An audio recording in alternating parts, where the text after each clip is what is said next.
The fluorescent lights hummed their sterile song through the pediatric wing of Metropolitan General Hospital, casting pale shadows across the polished linoleum floor. Outside, March rain drummed against the tall windows, blurring the city lights into watercolor streaks. The corridors stretched long and empty, save for the occasional nurse padding softly between rooms and the distant murmur of monitors keeping their electronic vigil. Adrian Cole stood motionless near the elevator bank, his tailored charcoal suit immaculate despite the late hour. At 34, he commanded boardrooms with the same precision he'd once applied to medical research before corporate success consumed his days. Tonight's meeting with the hospital board about the new cardiac wing expansion had ended an hour ago, yet he remained, unable to summon the will to leave. His reflection stared back from the rain-streaked window. Before we jump back in, tell us where you're tuning in from, and if this story touches you, make sure you're subscribed, because tomorrow I've saved something extra special for you. Sharp cheekbones, dark hair styled with military precision, eyes that held the weight of a man who had everything and felt nothing. The board members had praised his generosity, his vision, his commitment to excellence. They spoke of him as if he were more monument than man. He pressed his palm against the cool glass, watching rivulets of water trace downward paths like tears he'd forgotten how to shed. "Make me feel beautiful again." The words escaped his lips in a whisper so quiet they barely disturbed the air. He hadn't meant to speak aloud, hadn't meant to let the desperate longing that lived beneath his polished exterior find voice in the sterile hallway. His ex-wife's parting words echoed in the silence. "You're cold, Adrian. Empty. How can anyone love a man who doesn't even know how to be human anymore?" "Why did he say that, Daddy?" The small voice made Adrian's breath catch. He spun around to find a little girl watching him with wide, curious eyes the color of summer sky. She couldn't have been more than 6, with golden hair escaping from a messy ponytail and a hospital bracelet circling her thin wrist. A man knelt beside her. Her father, Adrian realized, with gentle hands and worry lines etched around eyes that mirrored his daughter's blue. "Lila, sweetheart, we shouldn't listen to other people's conversations," the man said softly, but his gaze remained fixed on Adrian with unmistakable wariness. He was perhaps 32, dressed in worn jeans and a flannel shirt that spoke of practical choices over fashion, with the kind of quiet strength that came from carrying burdens alone.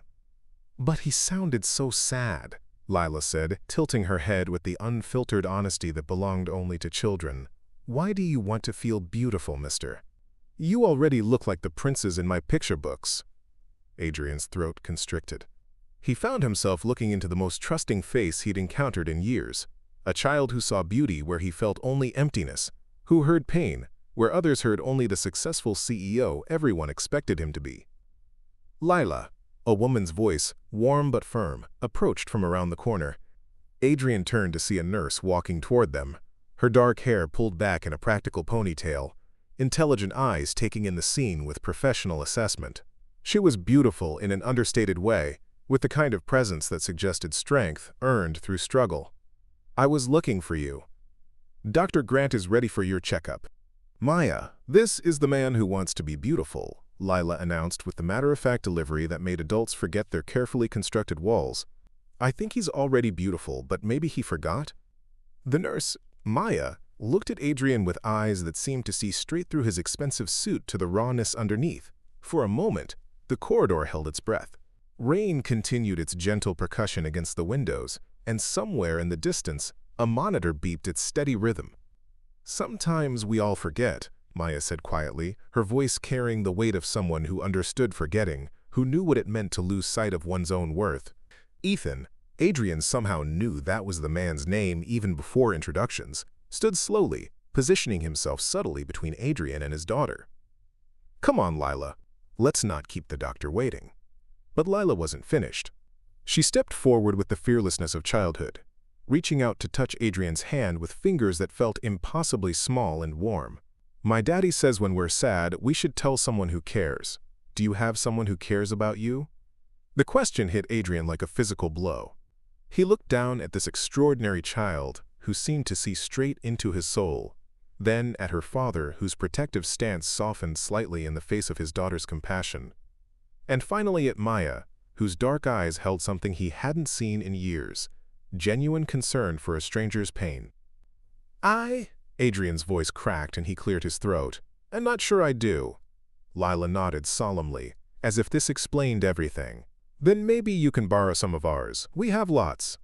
The innocence of the offer nearly undid him. Adrian felt something shift inside his chest, a tiny crack in the wall he'd built around his heart. He knelt down to Lila's eye level, his expensive suit forgotten on the hospital floor. "That's very kind of you," he managed, his voice steadier than he felt. "What's your name?" "Lila Morales, and this is my daddy Ethan, and that's Maya. She takes the best care of me." Lila grinned, revealing a gap where her front tooth used to be. "What's your name?" "Adrian," he said simply, leaving off the titles and accomplishments that usually defined him. "Adrian Cole." Maya's eyes widened slightly. She clearly recognized the name. Adrian Cole, whose family foundation funded half the hospital's research programs. Adrian Cole, whose face graced magazine covers and business journals. But in this moment, kneeling on the floor of a pediatric ward, he was simply a man who had whispered his deepest need into the darkness and been heard by the most unlikely guardian angel.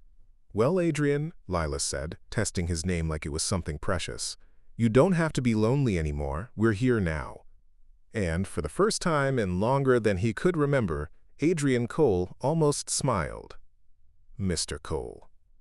Dr. Helen Grant's voice cut through the tender moment like a scalpel through skin. The pediatrician appeared at the end of the corridor, her silver hair pulled into a severe bun, clipboard clutched against her chest like armor. At 50-something, she'd seen enough powerful men making promises they couldn't keep to children who deserved better. Her sharp gaze swept from Adrian, still kneeling on the floor, to Ethan's protective stance, to Maya's uncertain expression. Adrian rose quickly, brushing imaginary dust from his suit pants. The businessman's mask slipped back into place with practiced ease, but not before Maya caught the flicker of vulnerability that lingered in his eyes. She filed it away, this glimpse of the man beneath the CEO facade. "Dr. Grant," Maya said quickly, sensing the tension building like static before a storm. I know exactly what this is." Dr. Grant's voice carried the weight of authority earned through 30 years of protecting her patients. She stepped forward, placing herself between Adrian and Lila with the subtle precision of a chess master. "Mr. Cole, while we appreciate your family's generous contributions to this hospital, I must remind you that this is a restricted area during evening hours." Ethan's jaw tightened. He'd heard that name before. Cole? The billionaire whose face was plastered on the hospital's donor wall, whose medical technology company had revolutionized cardiac care. The kind of man who thought his money could buy him access to anything, including other people's children. "Of course," Adrian said, his voice taking on the crisp, professional tone that dominated his business meetings. "I apologize. I was leaving a board meeting and—" He was sad, Lila interrupted with the fearless honesty of a 6-year-old. "I heard him talking to himself about being beautiful, so I told him he could share our family." She looked up at Dr. Grant with earnest eyes. "That's okay, isn't it? Mommy always said we should help people who are hurting." A silence fell over the group, heavy with unspoken tensions. Adrian felt the weight of their stares. Drive. Grant's suspicion. Ethan's barely concealed hostility. Maya's careful assessment. Only Lila looked at him without judgment, her small hand still extended, as if she could bridge the gap between his world and theirs through sheer force of will. "Lila," Ethan said gently, his voice strained with the effort of maintaining composure. "Some people don't need our help. Some people have everything they could ever want." The words stung more than Adrian cared to admit. He'd heard variations of them countless times, at charity galas, in business meetings, even from his own ex-wife. The assumption that wealth equaled happiness, that success meant fulfillment. If they only knew how hollow those assumptions were. "But that's not true, Daddy," Lila said, her brow furrowing with 6-year-old logic. "Having things isn't the same as having people who love you. Maya taught me that when I was scared about my heart surgery. Remember?" Maya's breath caught. She knelt down beside Lila, her voice soft but firm. "Sweetheart, that's different. You were my patient. That's my job, to take care of you and make you feel safe." "But you love me too," Lila said matter-of-factly. "I can tell. And Daddy loves me. And Grandma Rosa loves me. That's why I'm not scared anymore." She turned to Adrian with a devastating simplicity that belonged only to children. "How many people love you?" Adrian felt the question like a physical blow. His mouth opened, then closed again. How could he explain to this innocent child that love had become something he'd forgotten how to recognize, let alone receive? That his last relationship had ended with accusations of emotional unavailability? That his business associates respected his intellect but kept their distance? That his own parents viewed him more as a successful investment than a son? He began, then stopped. The silence stretched unbearably. Ethan's expression shifted from hostility to something more complex, a recognition of pain that transcended class and circumstance. He'd seen that look before, in his own mirror during the darkest days after his wife's death, when the world seemed full of families he could never be part of again. "Mr. Cole," Maya said gently, stepping into the breach with the practiced diplomacy of someone accustomed to navigating difficult conversations. "Perhaps we should let Dr. Grant examine Lila now. She's had a long day." Adrian nodded gratefully, recognizing the lifeline she'd thrown him. "Of course, I should go." He looked down at Lila one more time, this extraordinary little girl who'd somehow seen straight through his carefully constructed walls. "Thank you, Lila, for your kindness." "You're welcome," she said brightly. "Will you come visit again? I like talking to you." Before Adrian could answer, Ethan stepped forward. "Lila, Mr. Cole is a very busy man. He has important work to do." The dismissal was polite but unmistakable. Adrian felt the familiar sting of rejection, the subtle message that he didn't belong in spaces where real emotion lived. He'd experienced it countless times, at family gatherings where his success made others uncomfortable, at social events where conversation died when he approached, in his own marriage where his wife had grown tired of what she called his emotional constipation. "I understand," Adrian said quietly, his business mask sliding firmly back into place. "Good evening." He turned to leave, his footsteps echoing in the empty corridor. Behind him, he heard Dr. Grant's authoritative voice directing them toward the examination room, Lila's cheerful chatter about her latest art project, and underneath it all, Maya's thoughtful silence. As the elevator doors closed, Adrian caught one last glimpse of the small group. Ethan had lifted Lila into his arms, his face soft with paternal love. Maya walked beside them, her hand briefly touching Ethan's shoulder in a gesture of support that spoke of long friendship and shared understanding. They were a family, not by blood, perhaps, but by choice and circumstance and the kind of bonds that money couldn't buy. The elevator descended, carrying Adrian back to his world of boardrooms and balance sheets, of business dinners and empty penthouses, but something had shifted in those few minutes on the pediatric ward. A child's innocent question echoed in his mind. "How many people love you?" For the first time in years, Adrian Cole allowed himself to consider that maybe the answer didn't have to be zero. Adrian's penthouse occupied the top floor of a gleaming tower that pierced the Seattle skyline like a steel and glass exclamation point. The elevator opened directly into his living space, 4,000 square feet of architectural perfection that had graced the cover of Architectural Digest twice. Floor-to-ceiling windows offered a breathtaking view of the city below, where lights twinkled like earthbound stars against the darkness. The space was a monument to success. Italian leather furniture arranged with mathematical precision, abstract art pieces that cost more than most people's homes. A kitchen that could service a five-star restaurant but rarely saw anything more elaborate than reheated takeout. Everything was perfect, sterile, and utterly devoid of warmth. Adrian stood in the center of it all, still wearing his tailored suit, and felt the crushing weight of emptiness settle over him like a familiar coat. The silence here was different from the hospital's gentle hum of life and healing. This was the silence of abandonment, of spaces designed for living but never truly inhabited. He walked to the wall of windows, placing his palm against the cool glass as he'd done hours earlier at the hospital. The rain had stopped, leaving the city washed clean and gleaming below. Somewhere out there, Ethan was probably tucking Lila into bed, reading her a story in a voice warm with love. Maya might be finishing her shift, her capable hands having comforted a dozen patients, her heart full of purpose. "How many people love you?" The child's question haunted him, echoing in the vast emptiness of his penthouse. Adrian walked to his home office. A space dominated by a mahogany desk that had belonged to his grandfather and walls lined with awards, degrees, and photographs of himself, with various dignitaries and celebrities. None of the images showed him smiling genuinely. In each one, his expression was polished, professional, perfectly empty. He opened the bottom drawer of his desk, pushing aside files until he found what he was looking for: a single photograph in a simple silver frame, face down and forgotten. With trembling fingers, he lifted it, revealing an image from 15 years ago. Himself at 19, arms slung around his college roommate's shoulders, both of them grinning with the careless joy of youth. His face in the photo was unguarded, alive, beautiful in its openness. "Make me feel beautiful again." The words he'd whispered in the hospital corridor seemed to echo from the photograph.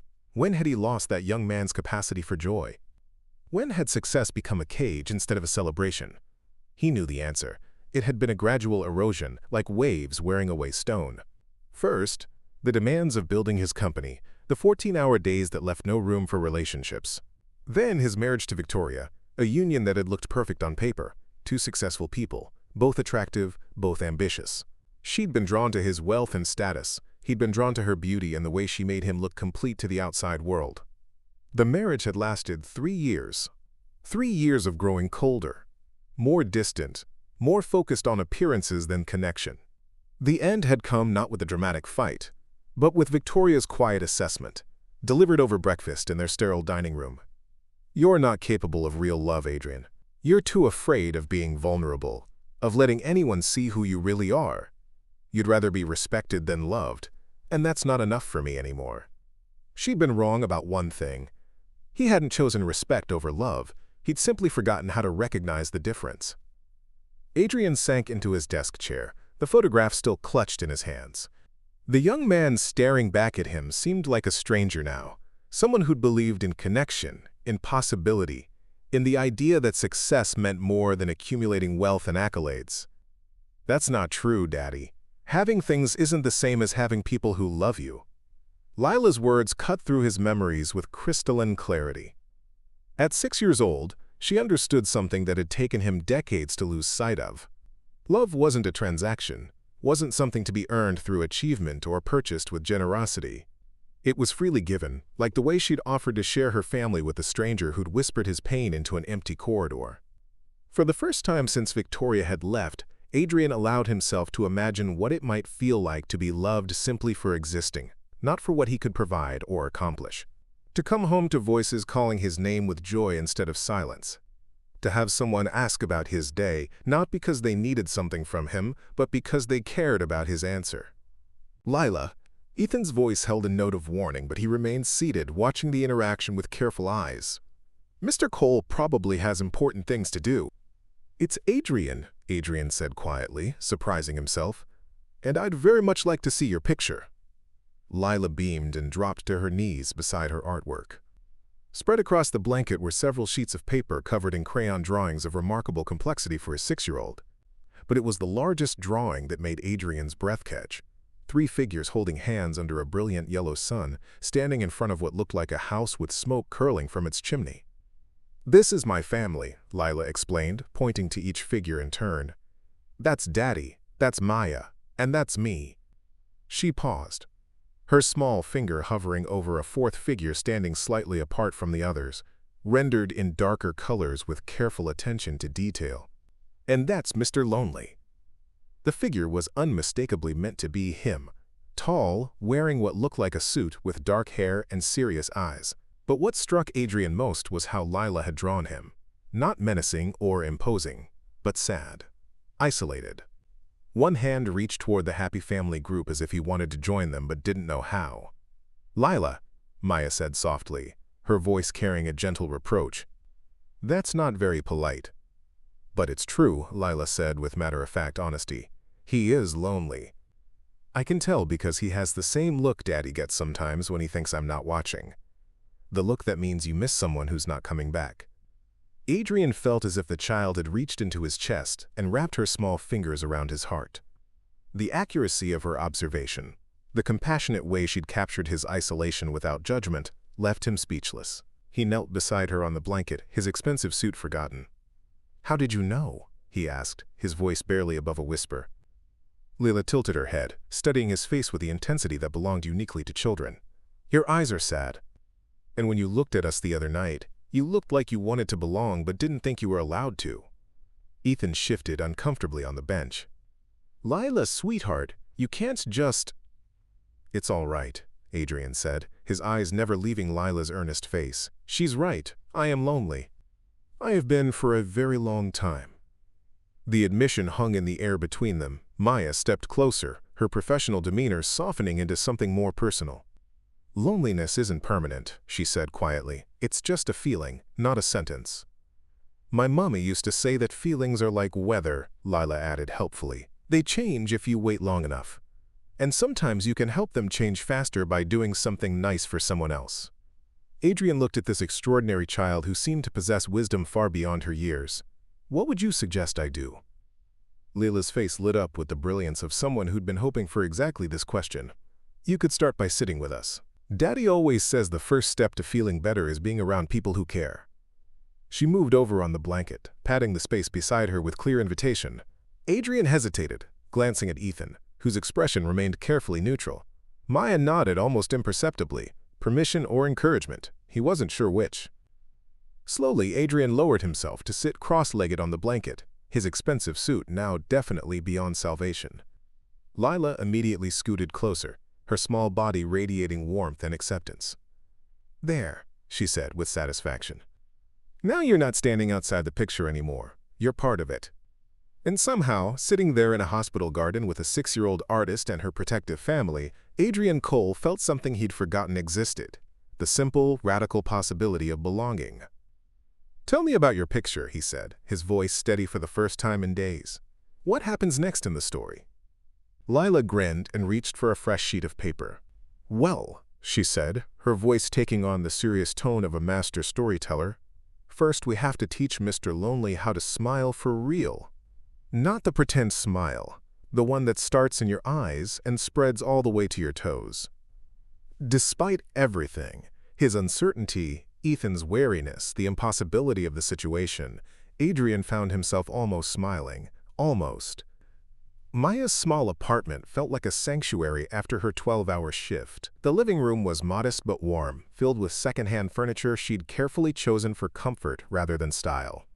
Books crowded every available surface, medical journals mixing with worn paperbacks and children's stories she'd collected over years of working with young patients. The walls held photographs and artwork, some her own, some gifts from grateful families whose children she'd helped heal. But tonight, even her sanctuary felt restless. She moved through her evening routine mechanically, making tea she didn't want, straightening pillows that were already straight, her mind replaying the afternoon scene in the hospital garden. The way Adrian had knelt on the blanket, his expensive suit forgotten. The naked vulnerability in his eyes when Lila had called him Mr. Lonely. The careful way he'd listened to every word the child said, as if she were dispensing wisdom instead of 6-year-old observations. Maya's phone buzzed. A text from her mother. Mija, you sounded troubled when you called. Come for dinner tomorrow. I'm making your favorite. Without thinking, Maya typed back, Can I bring a friend? The response came quickly. Of course. The one who makes you smile or the one who makes you worry?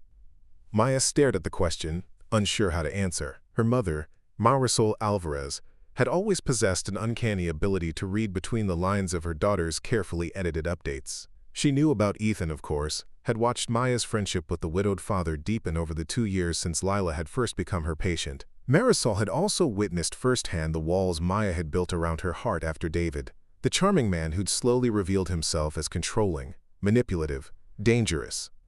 The one who makes me worry, Maya finally replied. About myself.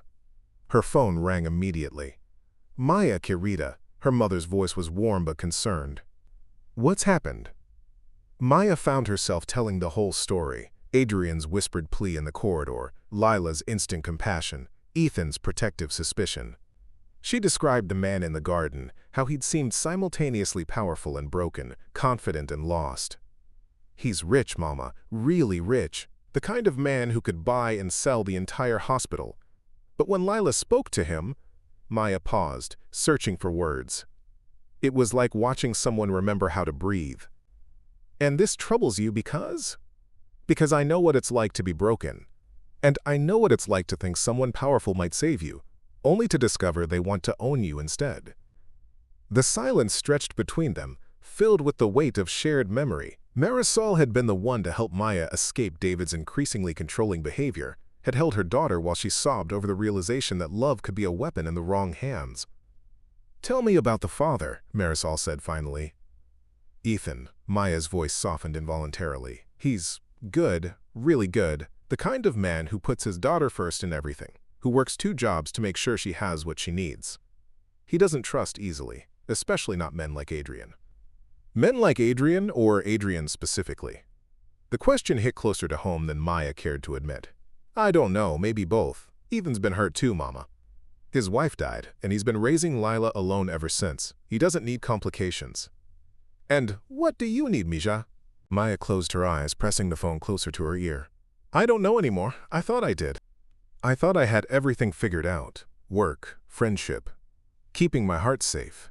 But then this man appears, and Lila sees something in him that makes her want to share her family, and I—" "You what?" "I see it too," Maya whispered. "Whatever Lila sees. The loneliness, yes, but also the possibility. Like maybe he's not irredeemably broken, just lost. Even broken things can bloom again, Maya, but only if they're planted in good soil and tended with care." Her mother's words echoed in Maya's mind long after they'd said goodbye. She was still thinking about them the next afternoon when she arrived at the hospital to find Ethan waiting in the pediatric ward, his expression grim. "We need to talk," he said without preamble. Maya glanced around the busy corridor. "Ethan, I'm on shift. Can this wait?" "It's about Cole." The sharpness in his voice made her stomach clench. "What about him?" "He was here again yesterday, and the day before." Lila asked when her friend Adrian was coming back, and I realized she's getting attached. Ethan ran a hand through his hair, a gesture Maya recognized as his tell when he was struggling with strong emotions. "This has to stop, Maya." "Has to stop?" "Ethan, he's not doing anything wrong. He's just—" "Just what? Playing house with my daughter? Using her to make himself feel better?" Ethan's voice rose, then immediately dropped as he glanced around the corridor. "Maya, I've seen men like him before. Rich, powerful, used to getting what they want. They don't form real connections. They collect experiences. And when they get bored or things get complicated, they disappear." Maya felt something spark in her chest. Not just defense of Adrian, but frustration with Ethan's stubborn assumption. "You don't know him." "Neither do you," Ethan shot back. "You've known him for less than a week, and you're acting like he's some misunderstood hero instead of a billionaire CEO who could buy our lives as a hobby. Maybe that's exactly why he needs." "Needs what? Our pity? Our charity?" Ethan's laugh was bitter. "Maya, listen to yourself. You're talking about a man who has everything. Money, power, respect. And you think our friendship is going to somehow heal whatever's broken in him? That's not how the world works." The argument might have continued, but a small voice interrupted them. "Why are you fighting about Adrian?" They turned to see Lila standing in the doorway of her room, clutching a picture book against her chest. Her eyes were wide with the particular distress children felt when the adults they trusted were in conflict. "We're not fighting, sweetheart," Maya said quickly, but Lila's expression remained troubled. "Yes, you are. You have your angry voices on." Lila looked between them with the serious consideration of a child trying to solve an adult problem. "Is it because you don't think Adrian should be our friend?" Ethan knelt down to his daughter's level. "Lila, it's complicated. He's a very different kind of person than us. He has a very different life." "But he's sad," Lila said simply. "And Maya always says when someone's sad we should try to help them feel better if we can." Maya's heart clenched at the child's innocent logic. "That's right, sweetheart. But sometimes grown-ups have to think about other things too." "Like what?" Ethan and Maya exchanged glances over Lila's head. How do you explain to a 6-year-old that kindness could be dangerous, that good intentions didn't always lead to good outcomes, that sometimes protecting the people you love meant keeping others at a distance? "Like making sure the people we care about stay safe," Ethan said finally.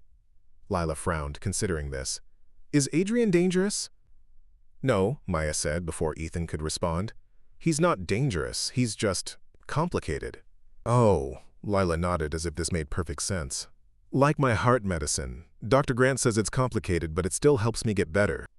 The innocence of the comparison left both adults speechless. In her child's understanding, complexity didn't negate value. It simply required patience and careful attention. "Come on, sweetheart," Ethan said gently. "Let's get you ready for your checkup." But as he lifted Lila into his arms, she looked back at Maya with earnest eyes. "Maya, can you tell Adrian that I finished his picture, the one where he learns to smile?" Maya nodded, her throat tight with emotion. "I'll tell him." As Ethan carried his daughter down the corridor, Maya remained standing where they'd left her, caught between loyalty and compassion, between protecting her heart and opening it to possibility. Her mother's words echoed again. Even broken things can bloom again.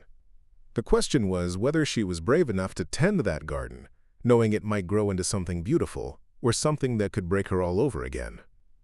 The pediatric ward's storage room wasn't much bigger than a closet, filled with supplies and the lingering scent of antiseptic. It was hardly the place for intimate conversations, but privacy was a luxury in hospitals, and Maya had learned to find quiet moments wherever she could. She hadn't expected to find Adrian there, sitting on a crate of medical supplies with his head in his hands, his usually perfect posture crumpled with exhaustion. "Adrian?" She stepped inside, closing the door behind her. "Are you all right?" He looked up, and Maya was struck by how different he appeared from the polished CEO she'd first encountered. His tie was loosened, his hair disheveled as if he'd been running his fingers through it. Most telling were his eyes, red-rimmed and haunted, stripped of their usual careful control. "I shouldn't be here," he said quietly. "Ethan made that clear yesterday." Maya's chest tightened. She'd hoped Ethan would come around, that his protective instincts would soften in the face of Adrian's obvious sincerity, but his words from their argument echoed in her mind. They don't form real connections. They collect experiences. "What happened?" she asked, settling on another crate across from him. Adrian was quiet for so long Maya wondered if he'd answer. When he finally spoke, his voice was barely above a whisper. "My ex-wife used to say I was emotionally unavailable, cold, incapable of real intimacy." He laughed, but there was no humor in it. She wasn't wrong. I'd learned to compartmentalize everything, business, relationships, even my own feelings. It was easier that way, safer. Safer from what? From this. He gestured vaguely at himself, at the vulnerability written across his features. From wanting things I can't control or buy or strategize my way into having. From caring about people who might decide I'm not worth the effort. Maya felt something shift in her chest, a recognition that went deeper than sympathy. "Tell me about her, your ex-wife." "Victoria." Adrian's mouth twisted slightly. "Beautiful, brilliant, ambitious. Everything that looked perfect on paper. We met at a charity gala. Of course we did. Two successful people who knew how to play the game, how to look like we belonged together. But you didn't? We belonged to the same world, not to each other." Adrian stared at his hands, clasped tightly in his lap. "For 3 years, we performed being married. The right parties, the right vacations, the right conversations over breakfast, before we both disappeared into our respective careers. I thought that was what marriage was supposed to look like." Maya waited, sensing there was more. The end came during couples therapy, of all places. Victoria looked at me across that beige office and said, "You know what your problem is, Adrian? You're so afraid of being vulnerable that you've forgotten how to be human. You want to be loved, but you won't let anyone close enough to actually love you. You're a beautiful house with all the windows boarded up." The words hung in the small space between them, raw and painful. Maya understood now why Lila's simple acceptance had shaken him so profoundly. When had anyone last looked at him without agenda, without calculation of what he could provide? She was right, Adrian continued. I had become exactly that, a beautiful facade, hiding nothing but emptiness. I threw myself into work after the divorce, built my company into an empire, funded hospitals and research centers, made all the right charitable donations. I thought achievement would fill the void, that being respected would be enough. But it wasn't. No, it was just a different kind of prison. He finally met her eyes. And then I heard myself whisper those words in your corridor, and this little girl offered to share her family's love with a stranger, and I realized I don't even remember what real connection feels like anymore. Maya felt tears prick her eyes. His pain was so familiar, so close to her own story of walls built for protection that had become barriers to joy. "Adrian, can I tell you something?" He nodded. 5 years ago, I was in a relationship with a man named David. Charming, successful, everything I thought I wanted. But slowly, he began controlling every aspect of my life, where I went, who I saw, how I dressed. He convinced me that his jealousy was love, that his need to know my every move was protection. Maya's voice grew stronger as she spoke. When I finally left him, I swore I'd never let anyone have that kind of power over me again. I built my life around my work, my patience, safe friendships like the one I have with Ethan. What changed? Nothing changed. That's the problem. Maya smiled ruefully. I'm 35 years old, and I've been so busy protecting myself from being hurt again that I've forgotten how to let anyone close enough to matter. We're both experts at emotional self-preservation, aren't we? Adrian studied her face, seeing perhaps for the first time not just the competent nurse or Ethan's loyal friend, but a woman who understood the cost of choosing safety over vulnerability. Ethan thinks I'm going to hurt Lila, Adrian said, that I'll get bored or find something more interesting and disappear from her life. Are you? The question was direct, challenging. Adrian felt the weight of it, the responsibility it implied. I don't know, he answered honestly. I've never cared about a child before. Never had to think about how my choices might affect someone so young, so trusting. But Maya, when she looks at me, when she talks to me like I'm worth something beyond my bank account. He paused, searching for words. I feel like the man I used to be, before I learned to lock everything away. That man is still there, Maya said softly. Lila sees him, that's her gift. She sees people's hearts, not their armor. And you, what do you see? Maya was quiet for a long moment considering. When she spoke, her voice was thoughtful, careful. I see someone who's forgotten how to believe in his own worth, someone who's spent so long being what others expected that he's lost touch with who he actually is. But I also see someone trying to find his way back. Even after everything Ethan said about men like me, about how we collect experiences. Ethan's a good man who's been hurt badly. He's protecting his daughter the only way he knows how. But Adrian, the fact that you're here, that you're questioning yourself, that you care about his opinion, that tells me something about who you really are. Adrian felt something loosen in his chest, a knot of tension he'd carried for so long he'd forgotten it was there.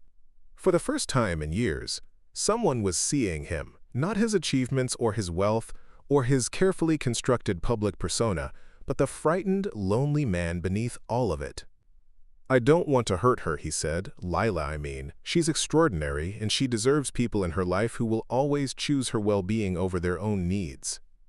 Then be that person, Maya said simply.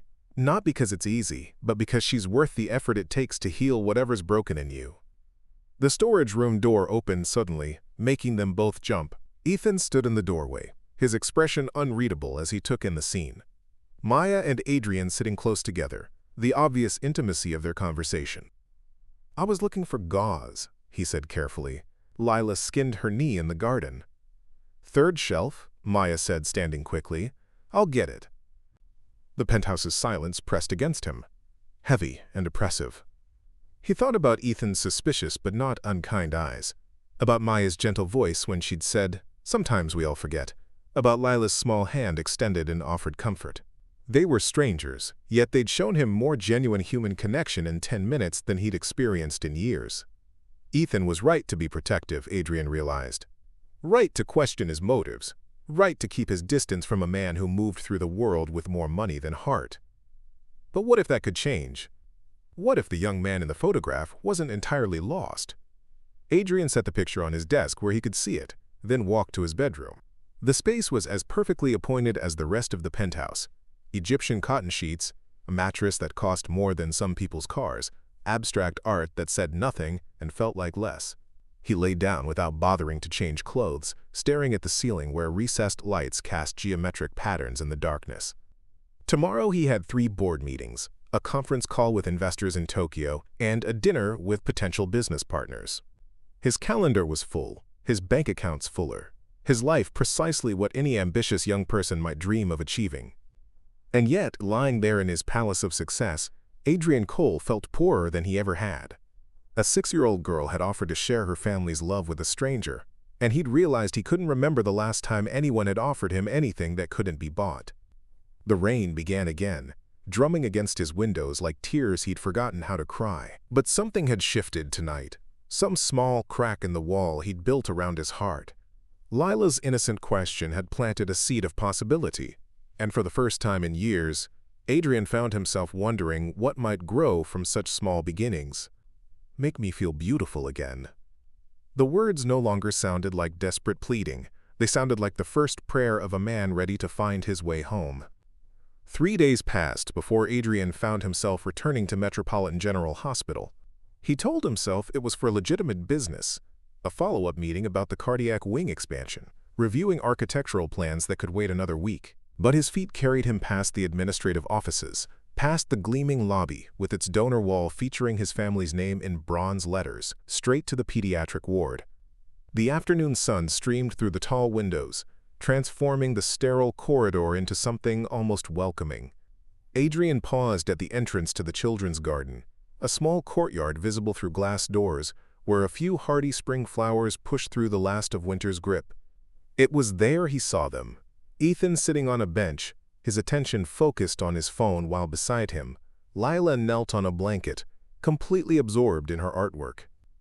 Maya stood nearby, clipboard in hand, but her eyes weren't on her paperwork. She was watching Lila with the fond attention of someone who saw the child as more than just a patient. The scene struck Adrian with unexpected force. The easy intimacy of people who cared for each other, the way Ethan's hand rested protectively near his daughter even while distracted, the gentle smile that played at Maya's lips as she observed Lila's creative process. Adrian hesitated at the threshold. He had no real reason to intrude, no business in this peaceful moment that belonged to them, but something stronger than logic pulled him forward. The memory of a small hand extended in friendship, of eyes that had seen beauty where he felt only emptiness. "Mr. Adrian!" Lila's voice rang out clear and delighted as she spotted him through the glass. She scrambled to her feet, abandoning her art supplies to wave enthusiastically. "Daddy, look! It's the man who wants to smile again!" Ethan's head snapped up, his expression immediately shifting to wariness. Maya turned as well, her dark eyes unreadable as they met Adrian's through the glass. For a moment, the three adults stood frozen in a tableau of uncertainty and tension. But Lila had no patience for adult hesitation. She ran to the glass door, pressing her palms against it with such obvious joy that Adrian felt something tighten in his chest. How long had it been since anyone had been genuinely happy to see him? Not the professional pleasantries of business associates or the calculated warmth of social climbers, but this pure, uncomplicated delight in his presence. Adrian pushed open the door, stepping into the garden courtyard. The air was crisp but warming, carrying the scent of damp earth and new growth. "Hello, Lila." "I'm making a picture," she announced, tugging him toward her blanket with the confidence of a child who'd never learned to doubt her welcome. "Want to see?" But Ethan stepped into the room, his eyes never leaving Adrian's face. "Actually, I was hoping to talk to you, Cole, if you have a minute." Maya glanced between the two men, feeling the undercurrent of tension that seemed to follow them everywhere. "I should check on Lila." "Stay," Adrian said quietly, then looked at Ethan. "Whatever you need to say, Maya should hear it too." Ethan's jaw tightened, but he nodded. "Fine, I want to know what your intentions are. With my daughter, with us." The question hung in the small space, loaded with all the weight of a father's fear, a friend's loyalty, and a broken man's desperate hope for redemption. Adrian stood slowly, meeting Ethan's challenging gaze with something that might have been courage. "I want to learn how to be the kind of man who deserves her friendship. I want to stop being afraid of caring about people who might not choose to keep me. And I want to prove to you, to myself, that being worthy of love has nothing to do with what I can afford to give and everything to do with who I choose to become." The honesty of it seemed to surprise Ethan. He studied Adrian's face for a long moment, searching for deception, for the calculated charm of manipulation. Instead, he found only raw sincerity and the particular vulnerability that came with laying one's heart completely bare. "That's quite a list," Ethan said finally. "Yes," Adrian agreed, "it is." And for the first time since they'd met, something like understanding passed between them. Not friendship yet, but the fragile beginning of recognition that they might have more in common than either had wanted to admit. The explosion came without warning, shattering the fragile peace that had been building between them like glass against stone. Maya was reviewing Lila's latest test results when Dr. Grant approached her desk, her expression thunderous. Behind her trailed the hospital's billing administrator, clutching a stack of papers with obvious discomfort. "Ms. Alvarez." Dr. Grant's voice carried the sharp edge of barely controlled fury. "Would you care to explain why Mr. Cole has quietly been covering the outstanding balance on Lila Morales' treatment for the past 2 weeks?" Maya's blood turned to ice. "What?" $16,000, the administrator said quietly, consulting his papers. "Paid in full through a third-party medical charity that traces back to Cole Industries. The family was never informed." The pen slipped from Maya's fingers, clattering onto her desk. Around them, the pediatric ward continued its gentle rhythm. Nurses moving between rooms, children's laughter drifting from the playroom, the soft beep of monitors. But Maya felt as if the world had suddenly tilted off its axis. "Where is Ethan?" she asked, her voice barely steady. "Room 314, Dr. Grant replied grimly, "and he's already spoken to Mr. Cole." Maya's feet carried her down the corridor before her mind fully processed the words. The sound of raised voices reached her ears long before she saw the room number, and her heart sank as she recognized Ethan's tone, not angry, but broken. The particular devastation of a man whose worst fears have been confirmed. She reached the doorway to find Adrian backed against the window, his hands raised in a gesture of surrender. Ethan stood across the room, his face flushed with humiliation and rage, while Lila sat on her hospital bed between them, tears streaming down her cheeks. 2 weeks, Ethan was saying, his voice shaking. "For 2 weeks, you let me struggle, let me worry about how I was going to pay for her treatment, while you'd already taken care of it behind my back." "I didn't mean," Adrian began. "You didn't mean what? To humiliate me? To make me feel like a charity case who can't provide for his own daughter?" Ethan's laugh was bitter, broken. "Or did you think I wouldn't find out? That you could just play guardian angel and I'd be too grateful to question it?" "Daddy, please," Lila whispered, but her small voice was lost in the storm of adult emotion. "I was trying to help," Adrian said desperately. "The bills were causing you stress, and I have resources that you decided to use without asking me, without even telling me." Ethan's voice rose again. "Do you have any idea what this feels like? To discover that while I've been killing myself working double shifts, you've been playing puppet master with my family's life?" "U.S. Kirblima." Maya stepped into the room, her heart breaking at the sight of Lila's frightened face. "Ethan! Did you know?" Ethan turned to her, his eyes blazing with betrayal. "Were you in on this?" "No," Maya said firmly. "I had no idea." "Of course you didn't," Ethan said bitterly.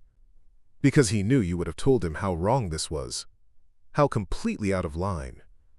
He turned back to Adrian, his voice dropping to a dangerous whisper. "This is exactly what I was afraid of. You think your money gives you the right to make decisions about our lives. You think you can buy your way into our family." "That's not what this was," Adrian said, his own composure finally cracking. "I saw you struggling, saw how worried you were about the bills, and I wanted to help. I didn't know how else." "How else to what? To show you care? To prove you're a good person?" Ethan's voice cracked with emotion. "Adrian, don't you understand? The money isn't help. It's control. It's you deciding what's best for us without giving us any choice in the matter." "I was scared," Adrian admitted, his voice breaking. "Scared that if I asked you'd say no, that you'd push me away completely and I'd lose." He glanced at Lila, his throat working visibly. "I'd lose the only real connection I've had in years. So you went behind my back instead. You made me into exactly what I never wanted to be, someone who needs rescuing by a rich man who thinks his money can solve everyone's problems." The words hit Adrian like physical blows. Maya could see him absorbing each one, his face growing paler as the weight of his mistakes settled over him. "Stop it!" Lila's voice cut through the argument like a knife. Both men turned to stare at the little girl who had climbed down from her bed and now stood between them, her small fists clenched at her sides. "Stop fighting! I don't understand what you're so angry about."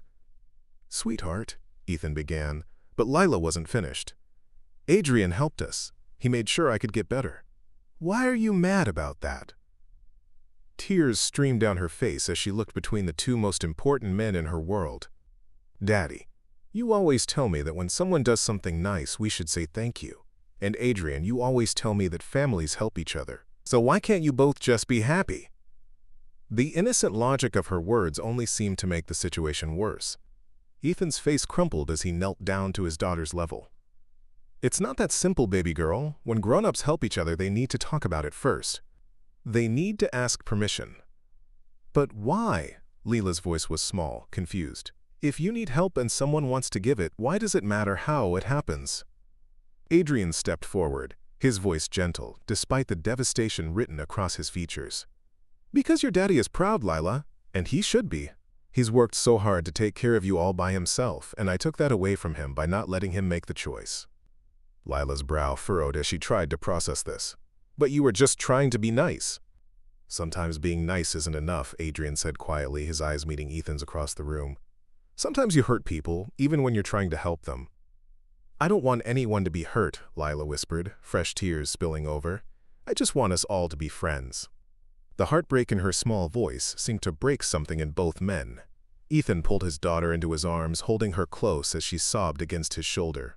Adrian remained where he was, looking lost and smaller somehow, stripped of the confidence that usually armored him. "I'm sorry," he said finally, the words directed at Ethan but meant for all of them. "I'm so sorry. I thought I was helping, but I see now that I was just trying to buy my way into something that can't be purchased." Ethan looked up from comforting his daughter, his eyes still hard but tinged now with something that might have been pity. "Adrian, the problem isn't that you wanted to help. It's that you don't know how to help without controlling the situation. You don't know how to be part of something instead of trying to own it." The assessment was brutal in its accuracy. Adrian nodded slowly, accepting the judgment. "You're right," he said. "I don't know how. I've never learned how to be in relationship with people as equals. Everything in my life has been transactional for so long that I don't know how to give without strings attached." Maya watched the exchange with her heart in her throat.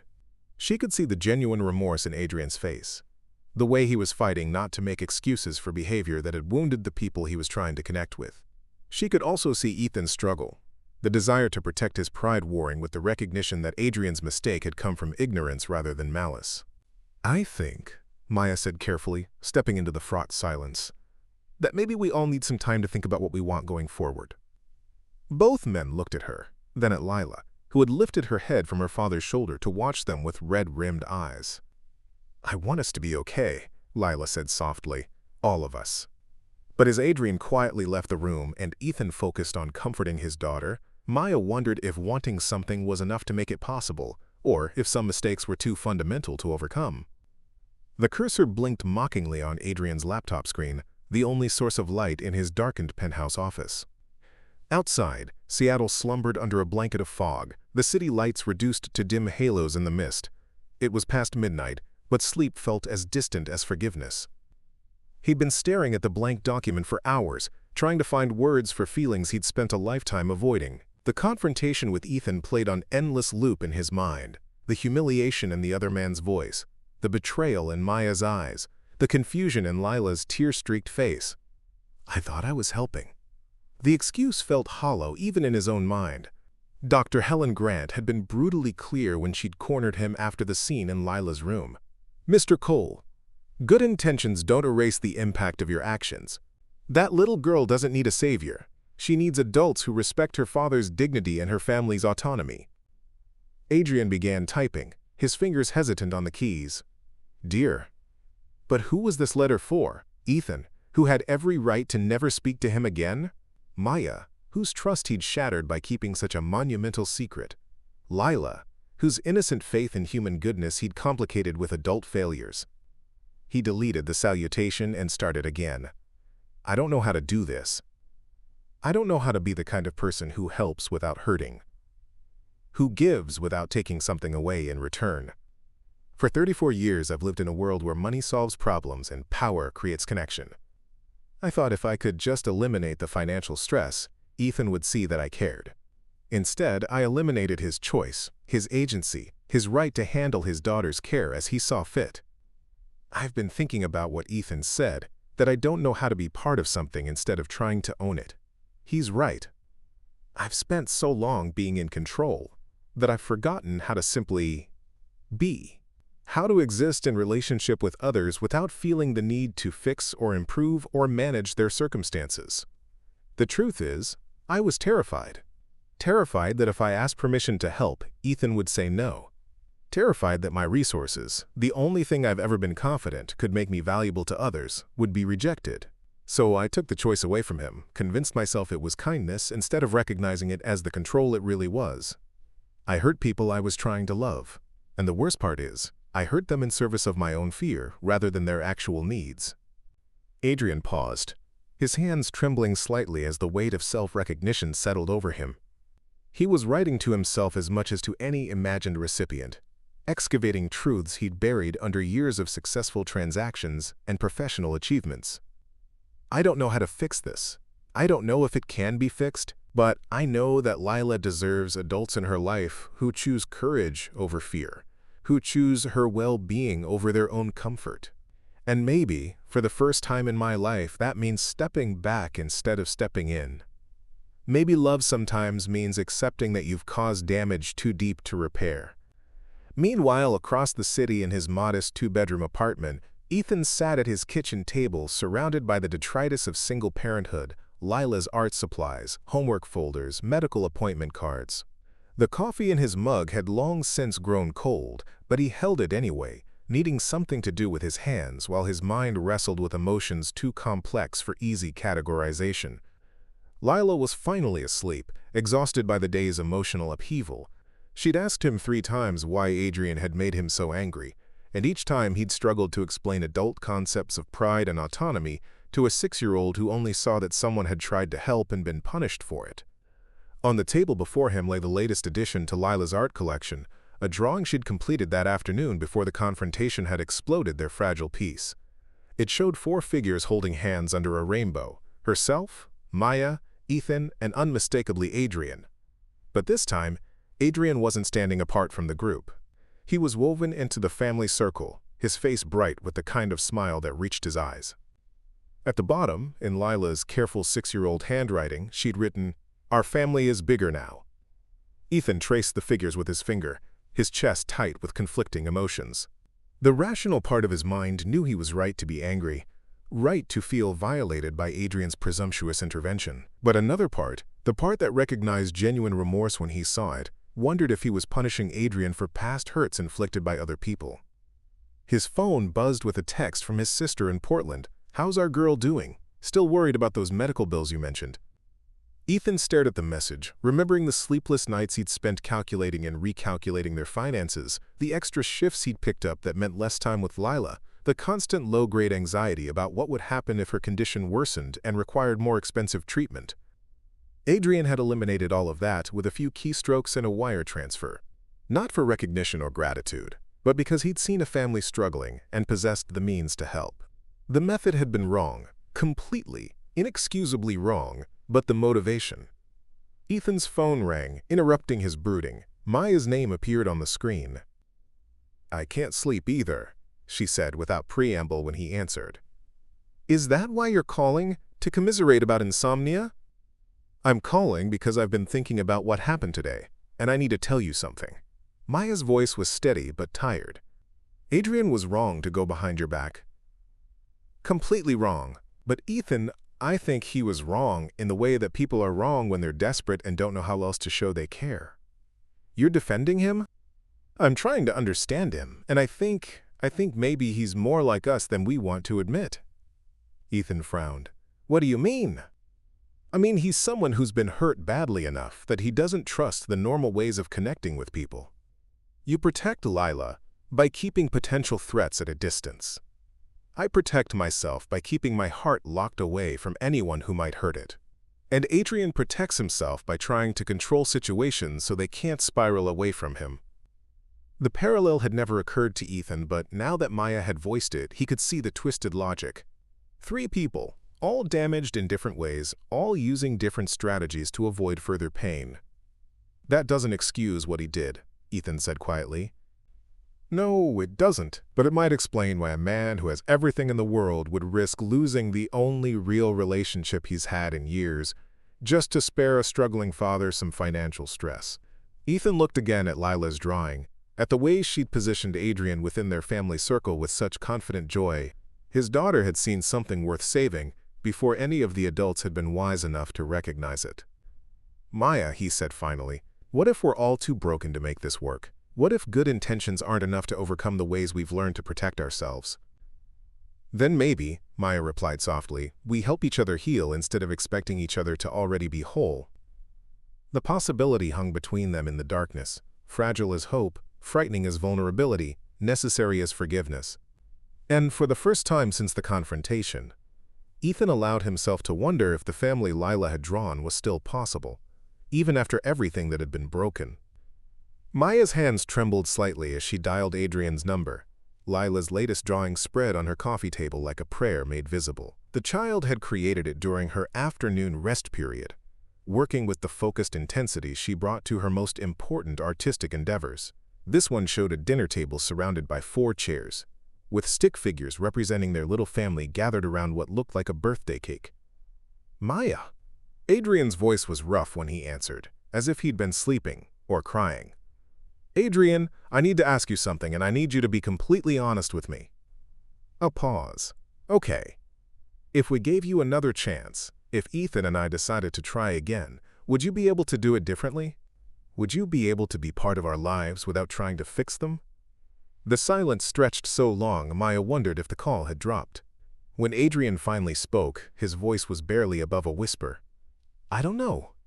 I want to say yes, but I've been asking myself that same question for 3 days, and I honestly don't know if I'm capable of the kind of relationship you all deserve."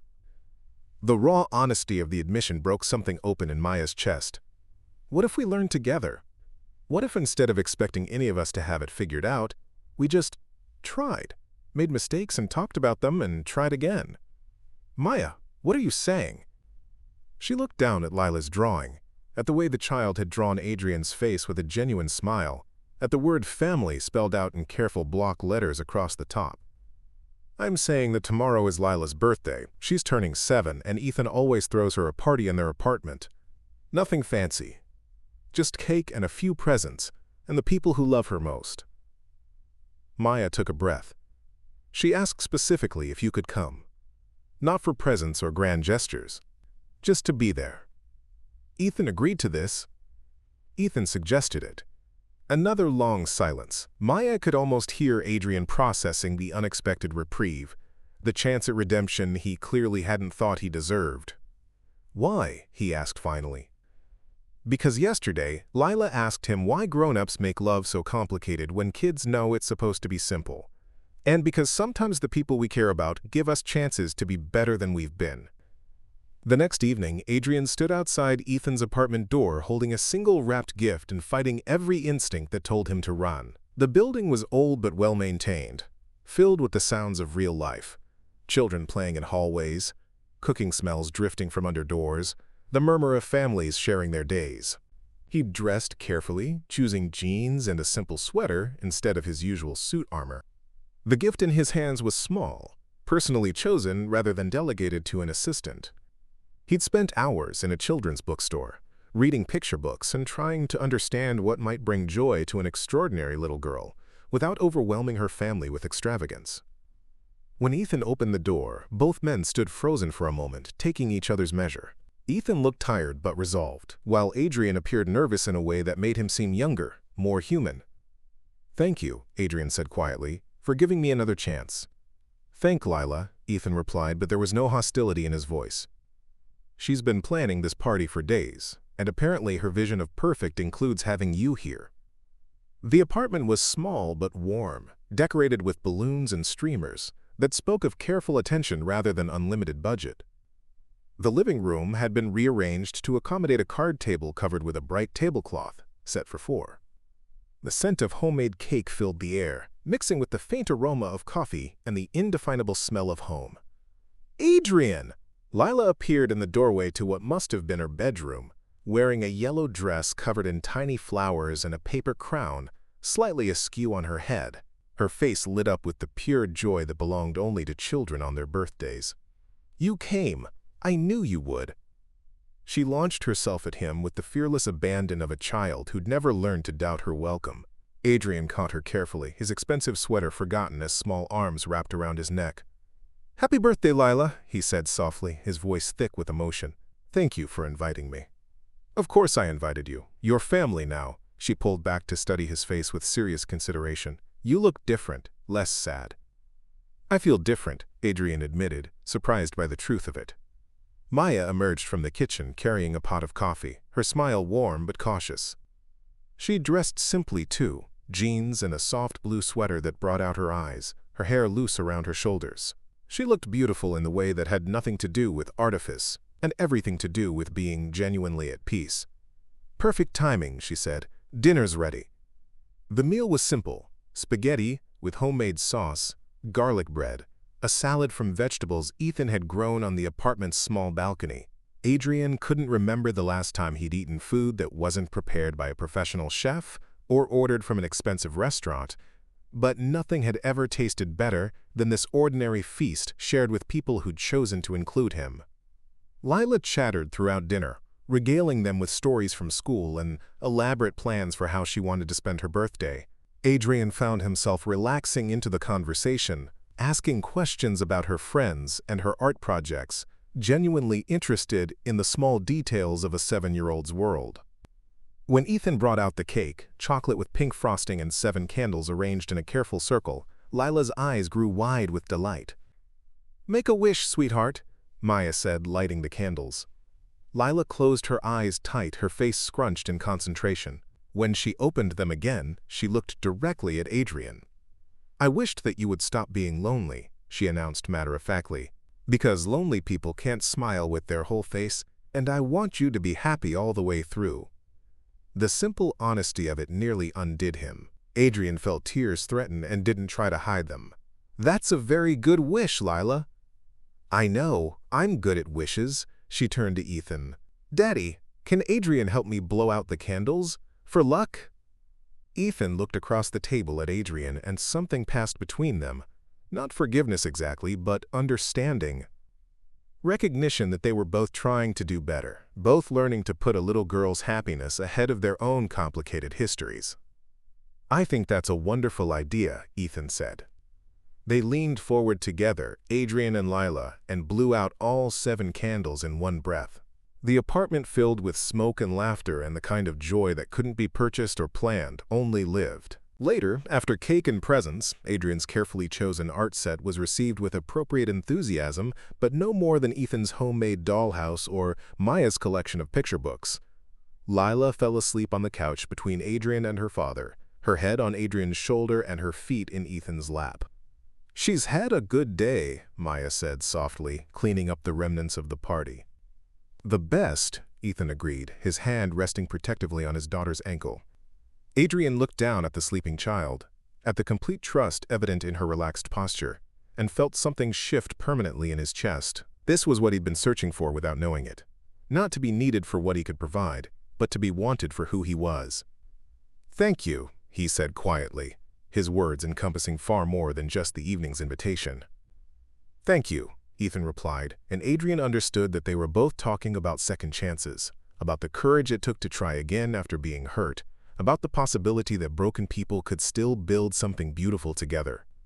As the evening wound down and they prepared to wake Lila and tuck her into her own bed, Adrian realized that somewhere between the spaghetti and the birthday cake, between Lila's easy acceptance and Ethan's grudging trust, he'd found what he'd been whispering for in that empty hospital corridor. He felt beautiful again, not because of anything he owned or achieved, but because 3 people had chosen to love him despite his flaws, to include him in their small, perfect family, to give him a place at their table. For the first time in longer than he could remember, Adrian Cole was home. 6 months later, spring had transformed the hospital's pediatric garden into a riot of color and life. Cherry blossoms drifted like confetti across the walkways, and the air carried the promise of summer warmth. But today, the garden held a different kind of celebration, not the sterile observance of medical milestones, but the joyous chaos of a 7-year-old's imagination made manifest. Lila had declared it Family Day, a holiday of her own invention that she'd been planning with the meticulous attention of a seasoned party coordinator. The garden had been transformed with her artwork, drawings taped to benches, paper flowers tucked into real flower beds, and a banner stretched between two trees that read, "Forever Family" in rainbow letters. Adrian arrived first, carrying a basket that contained not expensive delicacies but peanut butter sandwiches he'd learned to make himself, cut into star shapes the way Lila preferred. The simple act of preparing food with his own hands still felt revolutionary.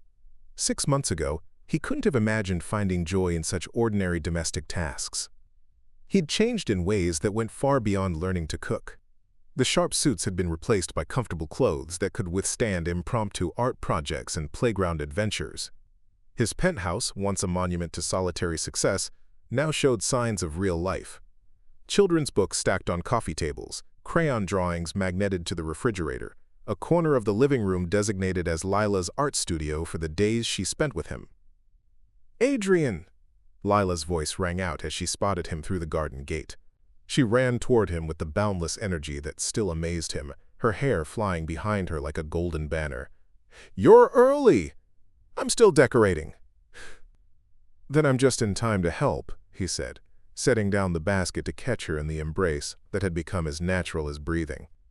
"Look what I made," she said, pulling him toward a paper crown sitting on the garden bench. It was constructed from gold poster board and covered in her careful artwork, flowers and hearts and stick figures that he now recognized as their family. "It's for you." "For the ceremony." "What ceremony?" Lila's eyes sparkled with a particular mischief that meant she'd been planning something special. "The one where we make it official. That we're forever family, not just regular family." Before Adrian could ask what the difference was, Maya and Ethan arrived together. Their easy companionship now deepened into something that looked very much like love. They'd been cautious at first, two wounded people learning to trust again. But watching them now, Adrian could see the quiet joy they'd found in each other. Maya carried a thermos of coffee and wore a sundress that made her look younger, softer. Ethan had brought his guitar, an instrument Adrian had only recently learned he played, during quiet evenings when Lila convinced him to sing her to sleep. They looked like what they were, a family that had grown organically from friendship, loss, and the courage to remain open to unexpected love. "Dad," Lila announced with the authority of someone who'd made an important decision, "it's time for the ceremony."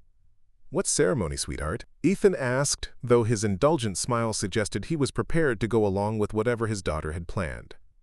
Lila marched to the center of their little gathering and gestured for them to form a circle around her. "The ceremony where we promise to be forever family. Not the kind that might change if people get mad or scared, but the real kind that stays even when things are hard." Adrian felt his throat tighten. In her 7-year-old wisdom, Lila had identified the fear that still occasionally kept him awake at night, that this happiness was too fragile to last, that one mistake would send him back to the sterile loneliness of his penthouse. "Forever family," Lila continued with the seriousness of a child explaining something very important to adults who might not understand, "is different from always family.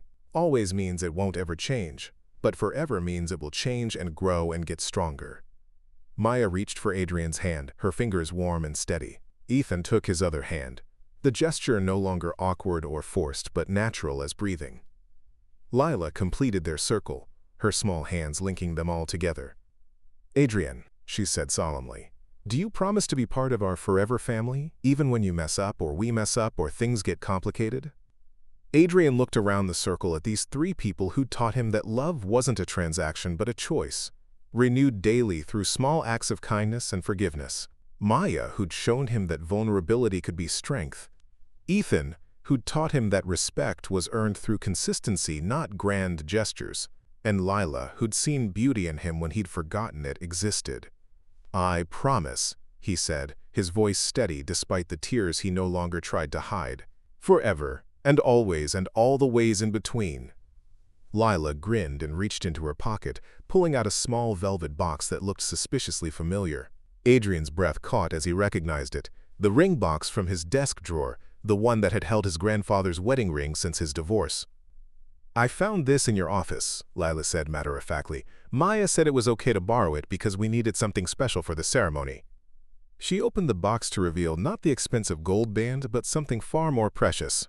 A ring woven from grass and dandelions, dotted with tiny flowers from the garden. It was imperfect, temporary, beautiful in its simplicity. "I made it myself," she announced proudly.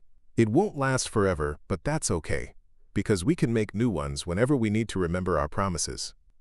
Adrian knelt down as Lila slipped the flower ring onto his finger, her small hands reverent with the importance of the moment. It was too small, too fragile, too childish for a man who'd once worn watches worth more than most people's cars. It was perfect. There, Lila said with satisfaction. Now it's official. We're forever family.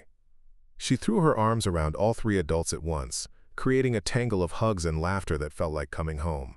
Adrian closed his eyes and breathed in the scent of spring flowers and Maya's shampoo and the indefinable smell of happiness. Later, as they shared the star-shaped sandwiches and listened to Ethan play guitar while Lila danced among the flowers, Adrian touched the delicate ring on his finger. It would be wilted by tomorrow, crumbled to dust within the week. But the promise it represented, the choice to love and be loved, to belong and let others belong, to build something beautiful from the broken pieces of their past that would last. "What are you thinking about?" Maya asked, settling beside him on the garden bench.